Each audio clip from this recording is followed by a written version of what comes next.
Learning channel education and exams पर उत्तराखंड लोक सेवा आयोग द्वारा आयोजित पिछली परीक्षाओं के प्रश्न पत्र हल के क्रम में आज मैं लेकर के आया हूं उत्तराखंड पॉलिटेक्निक प्रवक्ता स्क्रीनिंग परीक्षा 2012 के पेपर से उत्तराखंड राज्य संबंधी सामान्य ज्ञान वाले प्रश्न। लोक सेवा आयोग की परीक्षाओं में पिछली परीक्षाओं से भी प्रश्न रिपीट किए जाते हैं और जो ये पेपर है उत्तराखंड पॉलिटेक्निक प्रवक्ता परीक्षा का, यह वर्ष 2012 का प्रश्न पत्र है।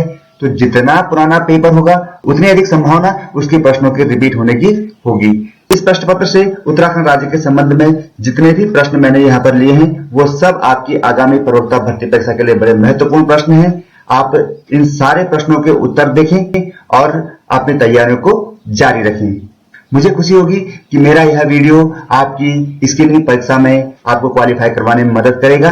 तो आइए करते हैं आज का वीडियो शुरू। पहला प्रश्न, उत्तराखंड राज्य के वन क्षेत्र में निम्नलिखित में से किस वृक्ष प्रजाति का क्षेत्र सर्वाधिक है? तो इसका सही जवाब है पाइन यानी चीड़। उत्तराखंड के वन क्षेत्र में सबसे अधिक मात्रा में पाया जाता है। इसके बाद दूसरा नंबर है साल का और तीसरा नंबर है ओक या बांज का। प्रश्न नंबर 74 है, प्राचीन किरातों को पहचाना जाता है। तो इसका जवाब है थारू जनजाति प्राचीन किरातों को अपना वंशज मानती है। तो ऑप्शन हो जाएगा बी। अगला प्रश्न, अमोघ भूति शासक था और 4 वंशों के नाम दिए गए हैं। तो इसका सही जवाब है अमोघ भूति कुनिंद वंश का शासक था। कुनिंद वंश उत्तराखंड का पहला प्रामाणिक राजवंश है और इसका सबसे प्रसिद्ध राजा था अमोघ भूति। प्राचीन राजधानी नगर कार्तिकेयपुर संबंधित था। तो कार्तिकेयपुर संबंधित था कुमाऊं के कत्यूरी शासकों से। प्रश्न नंबर 77, प्रसिद्ध विशु मेला मनाया जाता है। विशु मेला प्रतिवर्ष उत्तरकाशी के भुटाणु, टिकोची, किरोली, मैंजनी आदि गांवों में सामूहिक रूप से मनाया जाता है और विषुवत संक्रांति के दिन लगने के कारण इस मेले को विशु मेला कहते हैं। नेक्स्ट क्वेश्चन, निम्नलिखित में से कौन सा कर या शुल्क उत्तराखंड सरकार द्वारा रोपित नहीं किया जाता? तो इसका सही जवाब है आयकर, क्योंकि आयकर केंद्र सरकार के द्वारा लगाया जाता है और बाकी कर राज्य सरकारों के द्वारा लिए जाते हैं। व्यापार कर, मनोरंजन कर, आबकारी कर। लेकिन अब इन सारे करों को एक जगह समाहित कर दिया गया है और उस नए कर का नाम है जीएसटी। अगला प्रश्न है, चंद्रप्रभा एतवाल किस चीज के लिए जानी जाती है?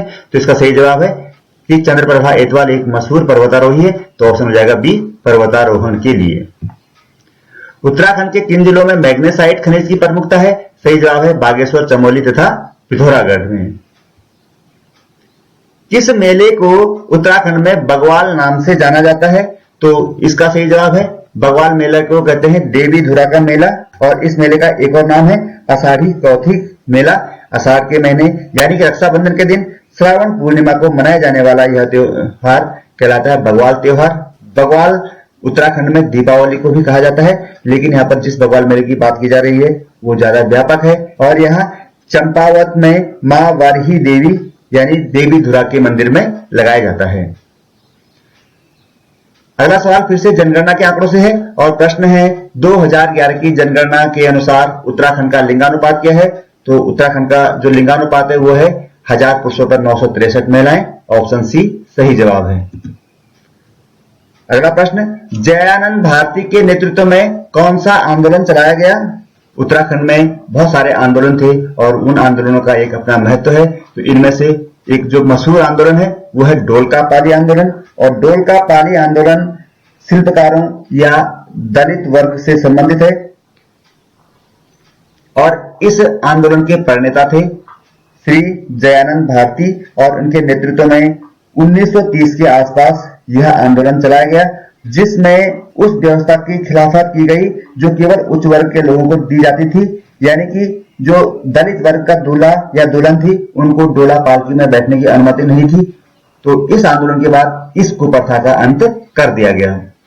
इसके अलावा अगर हम बात करें कुली बेगार आंदोलन की, अंग्रेज शासन काल में अंग्रेज अधिकारियों के कहीं आने जाने के समय उनके सामान को गांव वालों को ढोना पड़ता था। इसको कहते थे कुली बेगार प्रथा और इस प्रथा का अंत हुआ था 1921 में बागेश्वर में सरी नदी के किनारे उत्तरायणी मेले के दिन और इसकी जो प्रणेता थे बद्रीदत्त पांडे, हरगोविंद पंत व चिरंजी लाल इसके नेतृत्वकारी थे। शराब विरोधी आंदोलन 1983 में उत्तराखंड संघर्ष वाहिनी ने इस आंदोलन का नेतृत्व किया और नशा नहीं रोजगार दो जैसे नारों का यहाँ पर प्रयोग किया। और इसी प्रकार से अगर हम गाड़ी सड़क आंदोलन की बात करें तो गाड़ी सड़क आंदोलन 1940 के लगभग गढ़वाल की जनता ने सड़क के लिए व्यापक आंदोलन किया। इसका उद्देश्य गरुड़ से कर्णप्रयाग तक तथा लैंसडाउन से पौड़ी तक गाड़ी की सड़क का निर्माण करना था। अगला प्रश्न है, निम्नलिखित में कौन एक उत्तराखंड की सबसे पुरानी सैनिक छावनी है? सही जवाब है अल्मोड़ा। अगला प्रश्न, नैनीताल की खोज किस ब्रिटिश यात्री ने की? सही जवाब है पीटर बेरन। और अगला प्रश्न है, टिहरी रियासत का विलय भारतीय संघ में किस वर्ष हुआ? तो इसका सही जवाब है वर्ष 1949 में। 1 अगस्त 1949 को टिहरी रियासत को भारतीय संघ में विलय कर दिया गया। नेक्स्ट क्वेश्चन, उत्तराखंड का न्यूनतम भौगोलिक क्षेत्रफल वाला जनपद है? तो इसका सही जवाब है उत्तराखंड का न्यूनतम भौगोलिक क्षेत्रफल है वो है चंपावत। अगर प्रश्न ये होता है कि उत्तराखंड का सबसे अधिक भौगोलिक क्षेत्रफल वाला जनपद कौन सा है, तो यहाँ पर बड़ा कंफ्यूजन होता है उत्तरकाशी और चमोली में।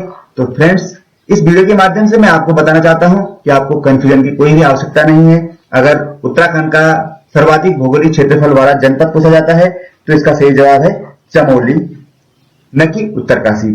चमोली का जो क्षेत्रफल है 2011 की जनगणना के आधार पर जो दर्शाया गया है वो है 8030 वर्ग किलोमीटर, जबकि उत्तरकाशी का क्षेत्रफल है 8016 वर्ग सेंटीमीटर। तो सर्वाधिक भौगोलिक क्षेत्रफल वाला जनपद हो जाएगा चमोली। नेक्स्ट क्वेश्चन, उत्तराखंड में लिपुलेख दर्रा किस जिले में स्थित है? इसका सही जवाब है पिथौरागढ़ जनपद। और यह लिपुलेख दर्रा कैलाश मानसरोवर यात्रा का बीच का एक पड़ाव होता है और यह पिथौरागढ़ यानी उत्तराखंड और तिब्बत के बीच में स्थित है। क्वेश्चन नंबर 89, उत्तराखंड में सर्वाधिक एवं न्यूनतम जनसंख्या वाले जनपद है क्रमशः 2011 की जनगणना से संबंधित एक और प्रश्न। और इन सारे प्रश्नों के जवाब देखने के लिए आप उत्तराखंड की जनगणना से संबंधित वीडियो को जरूर देखें। इस प्रश्न का जवाब है सर्वाधिक जनसंख्या वाला जिला है हरिद्वार और सबसे कम जनसंख्या वाला जिला है रुद्रप्रयाग। और लास्ट क्वेश्चन है, गढ़वाल के पंवार शासकों की प्रथम राजधानी कौन सी बनी? तो इसका सही जवाब है चांदपुर गढ़ी। तो फ्रेंड्स, यह 20 प्रश्न थे और ये आपकी परीक्षा की दृष्टि से बड़े महत्वपूर्ण है। आप इन प्रश्नों को एक बार और फिर से देखें और जानकारी के लिए आप इस चैनल पर बने रहें।